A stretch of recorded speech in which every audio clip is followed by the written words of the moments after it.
guys, welcome back to my channel. My name is Jaleesa Ayoka if you're new here, and if you're a returning subscriber, welcome back.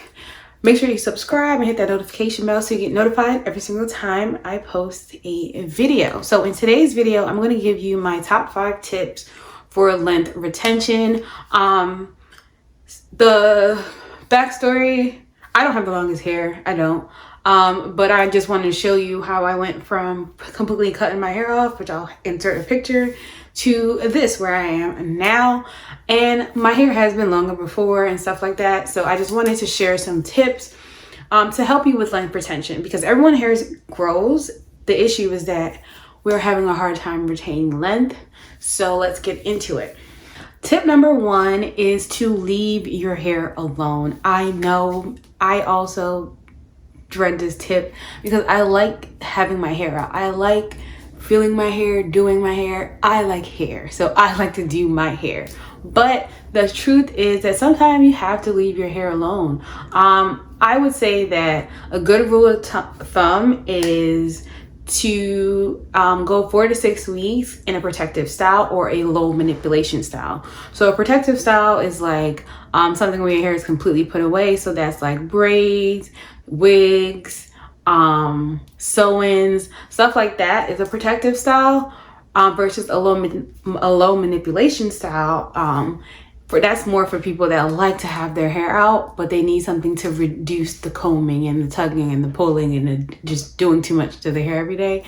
It's like twist on your natural hair, braids, cornrows and stuff like that. That is a low manipulation style, because you're not going to be combing your hair every day. You're not going to be doing much to your hair every day, but you're still able to get to your scalp and your hair is not completely tucked away.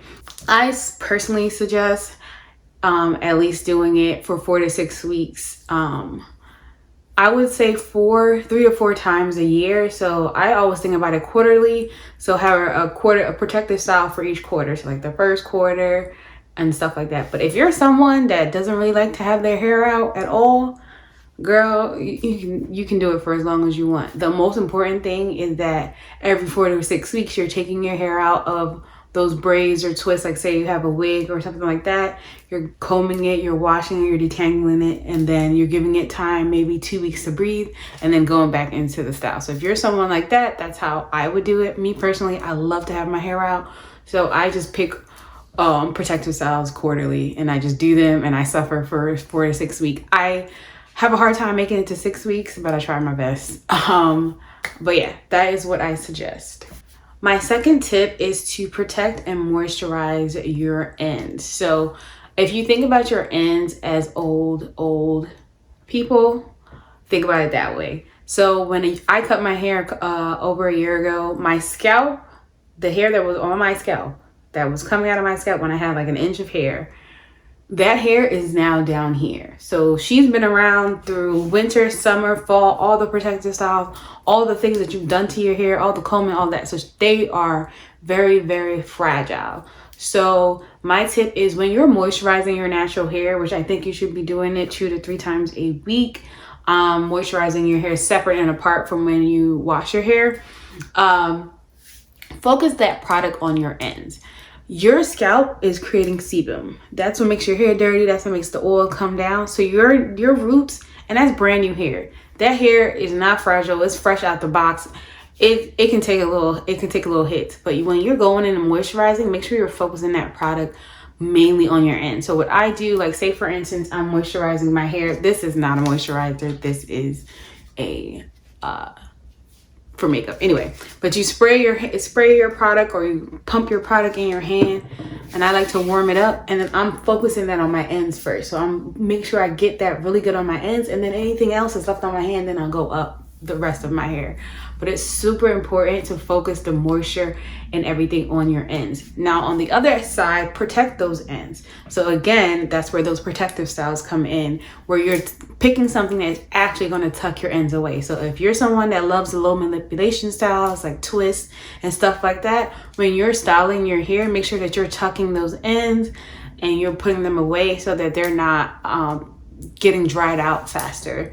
If you're someone that's putting everything away, you're pretty much good on that end, but you're still you still should be moisturizing your hair. So if you have straight backs for your wig, when you take that wig off, and even if it's not time for you to wash your hair, you get that product, you put it on your hand, and you focus that on the ends of your braids, and then you can put the rest of it on the top of the braids, but really focus it on the end. So that is my second tip. And when it comes to how to moisturize those ends, I personally like, I think I would be considered LOC method. If you're a new natural, you might not have heard of that, but if you've been here around for a couple of 10-15 years, that method, I forgot who brought it up, but that was very popular method within the natural hair community. I personally do whatever suits me, but I think I do fall into the LOC method, sort of. So for me, it's water first. I always start my moisturizing with my water. I got my spray bottle right here. I always start my moisturizing with my water, and then I will use a leave-in. Right now I have like 2 or 3 leave-ins. I pick one, I rub it in my hands, I put that on after my hair is nice and damp, and then I use an oil or a butter. I don't have shea butter at the moment, but if I do have shea butter, I'll use a very small amount, loosen it up in my hand so it gets nice and oily, and put it on the end. If you have another oil that I like is the Detangle oil, couple drops of that, again, put it over that. The oil, the idea of the oil is that it helps to keep the moisture. So if you think of oil and water, it helps to keep the water to sit on your hair until it eventually absorbs and you have to do it again. So that is how I moisturize my hair, always starting with water. Water is the moisturizer of everything. It is, even in your leave-in conditioner, the most product is water. So use water to moisturize your hair. Don't think you're just gonna go on dry hair and put in a leave-in. No, start spraying your hair with water and then going with your leave-in and then going with a sealant. That's my suggestion. These are my tips, by the way. I'm not a licensed cosmetologist, also put that out there. So this is just what I've been doing for about 14 years now. Jesus. Yeah. Yeah. That's my first big chop was in 2010. So yeah, I have quite the relationship with my hair and I know her pretty well. My third tip, my hand's not working. My third tip is going to be protect your hair at night. And I know that might sound redundant. It's like, oh, I know that. Do it. Like, we know it, but we don't always do it. Like, tie your hair down at night. And that also means putting your hair away at night. So for instance, in a style like this, I personally, I'm not going to just put a bonnet on, especially if I want it to last for the rest of the week. I'm going to probably put this back into twists. Maybe not the amount of twists that I originally started this hairstyle with. But sometimes I do that. And I may say, okay, I'm going to split this into 4. I'm going to do 4 big twists and I'm going to pin them to my head and then I'm going to put on my head tie. That is part of preparing your hair for bed. Or I personally don't have the type of hair texture, maybe you do, that you can just sleep on a silk pillowcase and wake up and be fine. I can't. Pineapple also, my hair doesn't appreciate a pineapple. But some people have looser textures and their hair, they can put your hair in a pineapple and then tie their hair. Me personally, it's not for me. Those are all the different ways you can do it. So if you don't necessarily need the silk wrap, you can just lay on a silk pillowcase. But very important, helps to keep your hair from drying out because the cotton is going to pull the moisture out of your hair when you sleep. So yeah. My 4th tip is to wash your hair. I know we have heard this growing up. I know I have, that your hair grows faster when it's dirty. The truth is, it's not true. The reason your hair is growing faster when it's dirty is because most of the time, if it's dirty, that means you're not doing anything to your hair. So it is the lack of manipulation that's helping you to retain length, not necessarily the dirt. The dirt is stifling your scalp. So if you were doing low manipulation with a clean scalp, you probably would get more length retention. So wash your hair. Wash your hair.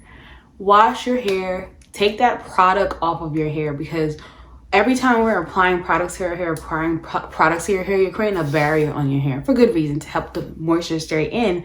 But eventually you're going back and applying more product. It's not getting anywhere because there's like a gunk layer of things on top of your hair, and your hair shaft is not getting anything that you're putting into it. Anything that you're putting on top of dirty hair, you're not getting anywhere. Me personally, I like to wash my hair every week. And then if, like right now I'm wearing my hair curly, not curly, well, twist out, I'll stretch it for like 2 weeks. But if I feel to, I'll wash my hair midweek. But I'd like to wash my hair every week. My scalp is clean. I also suffer a little bit with dandruff, so that also helps with that as well. And I like how my hair moves and feels when it's clean. Like, it moves more, it smells better, everything. So I personally like to wash my hair every week or every 2 weeks at the most. But again, everyone's hair is different, but that's just my tip for you guys, is that if you're having problems with length retention and you're like, well, I'm doing the products, I'm doing this, maybe it's your hair is not clean, so your hair is not able to absorb all the nice products that you're putting on your hair. So if you're someone that doesn't wash your hair often, I suggest trying that out. And my last and final tip is to detangle your hair with care. With care. I know that sometimes detangling your hair can be very, very frustrating. Very frustrating. So detangle your hair with care. So what does that look like for me? I detangle my hair in sections. I stopped detangling my hair altogether once my hair started to grow. And now I detangle it in sections. I love putting my hair in 4 sections. That's the first thing I'm going to do. I'm going to put my hair in 4 sections. And then within those 4 sections, I'm going to turn them into either 2 or 3 sections, depending on the hair. Like the hair at the back of my head is a lot thicker. So sometimes I might put that in 3 sections, whereas the front, I can get away with putting it in 2. I can get away with splitting that 1/4 section into 2. So detangle your hair in sections. Also, I know this might be taboo. I personally do not detangle my hair in the shower. One, I feel like I'm wasting water, and then my water gets cold because it's taking me too long. So I personally, how I detangle my hair is I take my conditioner, so like the conditioner that comes in like a shampoo conditioner combo, or I know some companies have pre-poos and stuff like that. I currently don't have one, so I just use a regular rinse out conditioner and my trusty dusty spray bottle. So I will drench the section with the spray bottle, make sure it's nice and wet, and then I put on the conditioner that I have, and then I detangle my hair. Super important, detangle from tip to root. Tip to root don't mean just start at the tip and then just go to the root. No, when you get to the tip, you go up from the tip. So as the tip, this is your hair strand or your section of hair.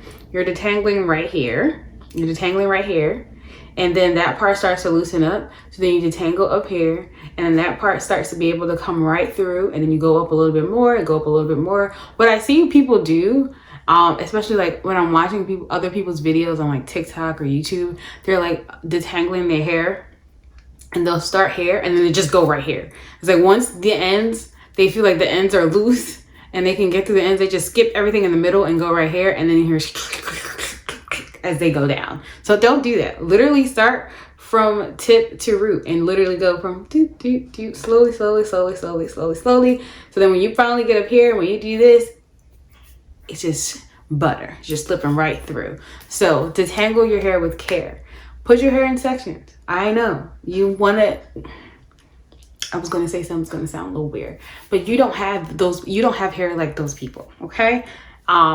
As someone that is a 4B and the front of my hair is getting looser as I get older, I don't know what that's about. So at this point, we don't know what it is, but the back of my hair is definitely 4B. Is the front 4A? Maybe it is now. I don't know. I'm mostly 4B, mostly 4B. That's where I would stand. If you're 4B, 4C, start from the ends. Take your time. And if I personally, I have done the finger detangling, and I will admit that finger detangling to me definitely makes your hair thicker. It definitely makes your hair thicker, but it also is very much more time consuming. So if you don't have the time to do it without being frustrated, it can hinder what you're trying to do.